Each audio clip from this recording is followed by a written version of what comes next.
Imagine for a second, if you will, imagine you are the world superpower in what you consider the world. You reign supreme. Your civilization reigns supreme.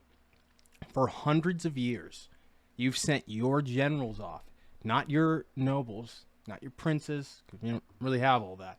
You've sent your generals off, and kings have bowed to them. Imagine that.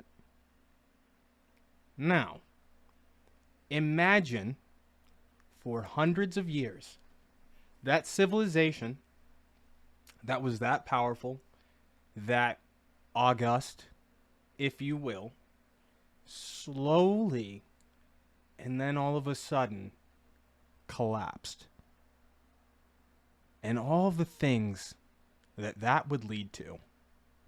World-changing things. Things like, maybe, in a way, the Crusades.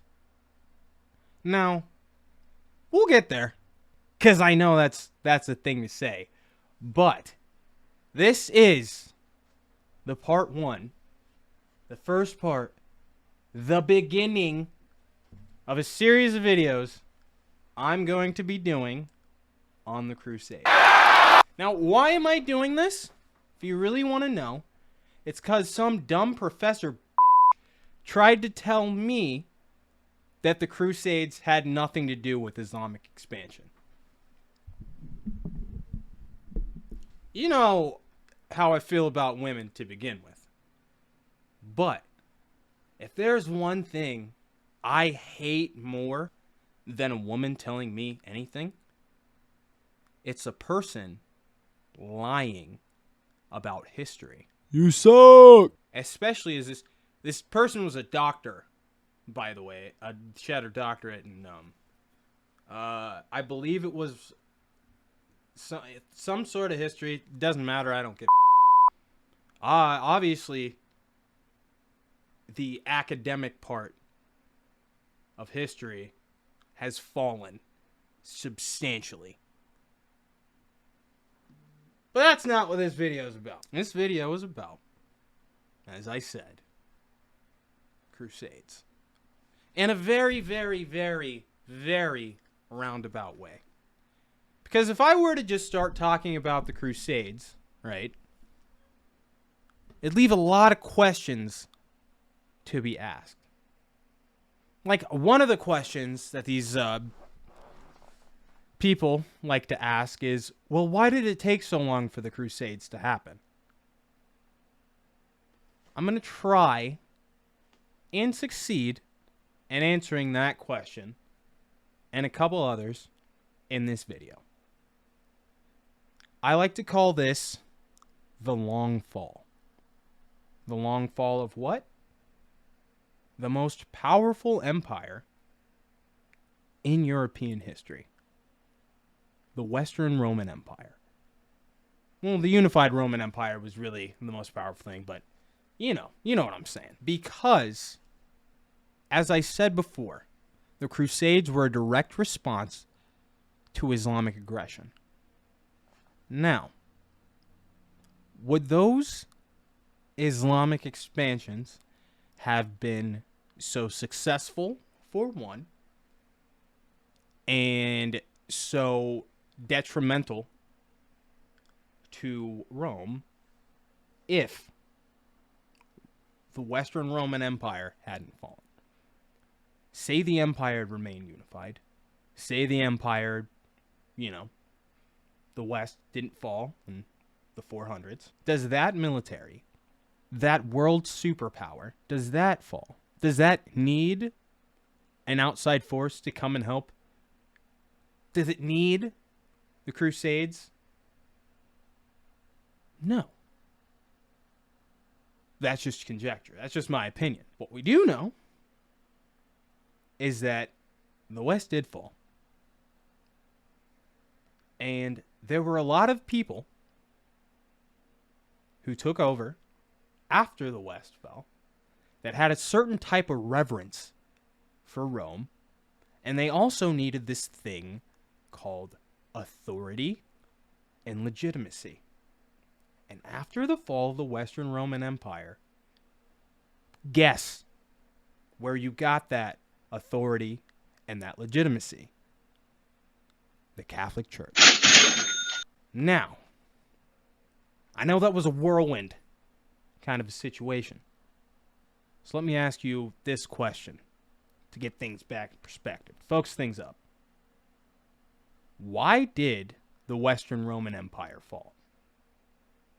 If you ask, like, Reddit nerds, they're going to tell you Christianity.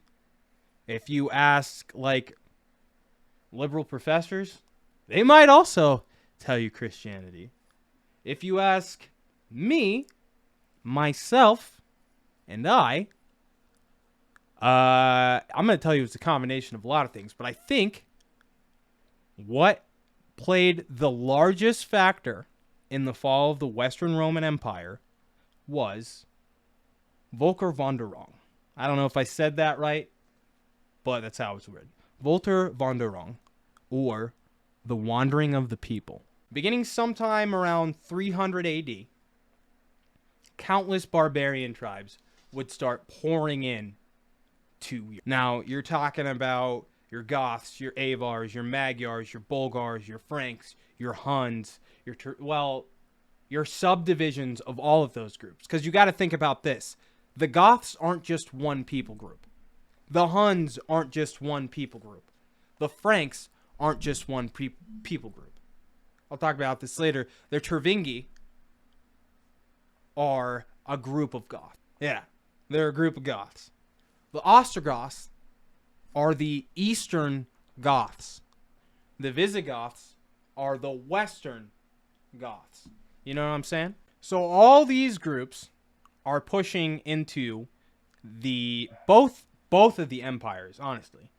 Not just the Western Roman Empire. Like, as the Western Roman Empire is dealing with all these barbarian invasions and whatnot, so is the Eastern Roman Empire. And also, they're dealing with the Parthians and later the Sassanid. Now, we don't know what caused the wandering of the people to start. There are a lot of theories. Such as there could be like drought, disease, famine, all that good stuff. But as I was doing my research, a name that popped up constantly was the Huns. It looks like as the Huns moved west, it forced all of these other tribes west. It would bump up on this group of tribes. That group of tribes would fight, they'd lose. They'd slam into another group of tribes. That group would fight, they'd lose. And so on and so forth until they're all forced into the Roman Empire. One side or the other. Now, let's think about this for a sec. It's not just like a couple thousand people. This is entire people groups being forced out of where they had traditionally lived for possibly hundreds of years. And these are people groups who in the next couple centuries are going to become very important. In the next episode, no, not in the next episode. In an episode after the next episode, they're going to become very important. I'll touch on this right now. 410, the Goths sack Rome. 469, the Ostrogothic kingdom forms. 460, the Visigothic kingdom forms. 486, remember this one for whenever I get around to part 3, the Battle of Soissons. Clovis beats, I believe, Syagrius, the last rump state of Rome. Let's talk about the Huns for a second, because I believe what started this all, obviously, because, and this isn't just me as a Steppe fan, like as a fan of the Mongols. It's not that I'm a Steppe fan, I'm a fan of the Mongols. This is what it looks like from looking at things. It looks like the Huns, for whatever reason, had to leave the steppe en masse. And the Hephthalites and the Huns that we know, the Attila Huns. The Hephthalites are another division of the Huns, and there is also like the Volga Huns, and there were. It's very interesting when you start looking at like who and what steppe groups became. I think it's so difficult to piece things together because really none of them wrote anything down. But, you know, there's pottery and blah, blah, blah. But, it doesn't matter. We'll get there. Who were the Huns? Huns were nomadic steppe people. Not much is really known about them. Not much is known about what caused them to leave the steppe. Could have been famine, disease, climate change, all that stuff I mentioned earlier. But a theory that I like is, what if they lost to another power in the steppe? Or they had another Khan of Khans, so to speak. Because looking at the steppe tribes, when they become the most dangerous is when they unify. And when do they unify? When there's someone to unify them.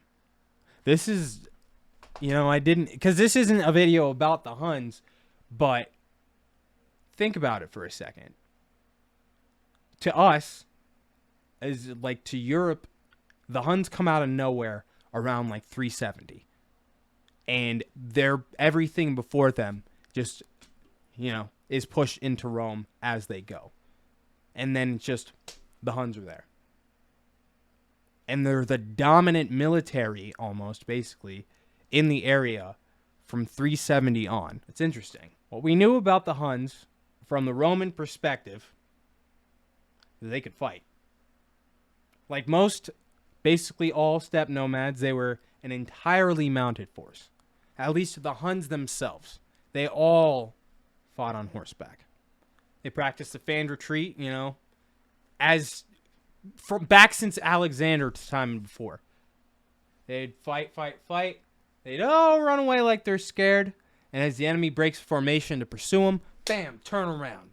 And they destroy that formation. And they had, you know, they relied primarily on the mounted archer, which for some reason, no one in history was ever able to adapt to. Except for the Neo-Assyrians, who, this is a fun little thing, like way back in the day, the Neo-Assyrian Empire, there was a massive steppe invasion called they were called like the Unman Manda, the horde from who knows where. It's like, there were a lot of them, and they messed up a lot of things. And what stopped them was the Neo-Assyrian Empire. And how did they do that? From my understanding, it's basically a line of spearmen and a literal shit ton of bow fire. But that is a side note. I'm going to try not go on any more tangents. The Romans were terrified of the Huns. Not only because, well, they had just forced all of these people into their territory and made them fight them or subjugate them. They practiced cranial binding. So their heads were like long and ugly looking. And like the Romans, it seemed, sometimes at first especially, they didn't really consider the Huns human like they considered, like, say, other Romans or even some other barbarian tribes. They looked at them as this evil force. Attila himself would be given the name the Scourge of God, the Punishment of God. Definitely the Scourge of God. I think the Punishment of God is Genghis Khan. The Scourge, that's also interesting.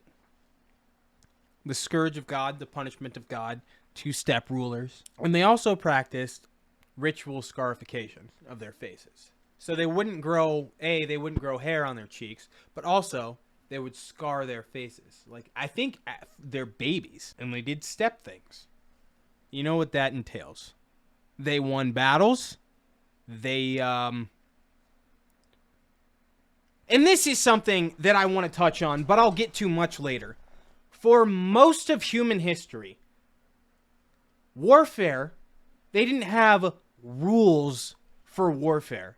You can lie and say that they did, because a lot of times people will lie and say that they did. Like, oh, they had knightly honor and blah. That's bullshit.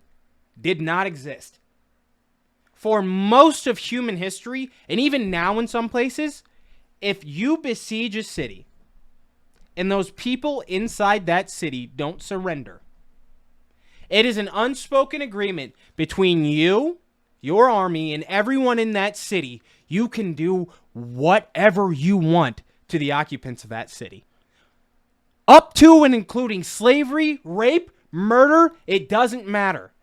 Because that's how humanity was. It's just how it was. People like to point out in the Crusades, oh, they genocided this village. Oh, they sacked Jewish things. Yeah, no shit. Up until like 1970, people were fucking animals. I can't tell you why.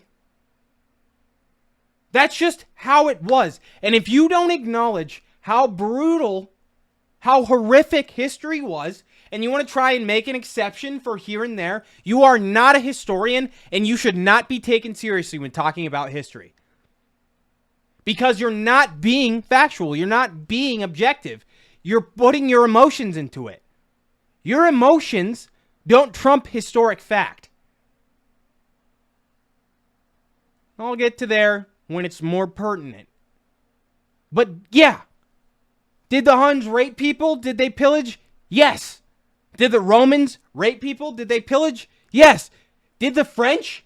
Yes. Did the Russians? Did everybody? Absolutely. Abso-fucking-lutely. Is it right or wrong? It doesn't matter. You're asking the wrong question. There is no right and wrong in the historical context. There is no right and wrong in the historical context. There's what happened, and there's why it happened. That's it. That is it. Everybody knows Attila's story.